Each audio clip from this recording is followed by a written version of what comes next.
আলহামদুলিল্লাহি ওয়া কাফা ওয়া সালামু আলা ইবাদিহিল্লাযিনা ইসতাফা আম্মা বাদ।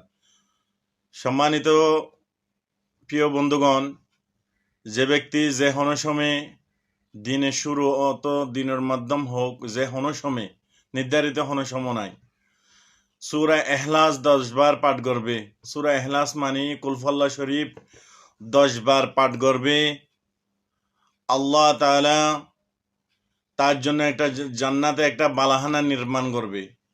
বালাহানা মানে স্পেশালভাবে একটা ঘর নির্মাণ করবে, তার জন্য স্পেশাল একটা ঘর নির্মাণ করবে এবং একটা স্পেশাল একটা জান্নাত নির্মাণ করবে, একটা বালাহানা নির্মাণ করবে।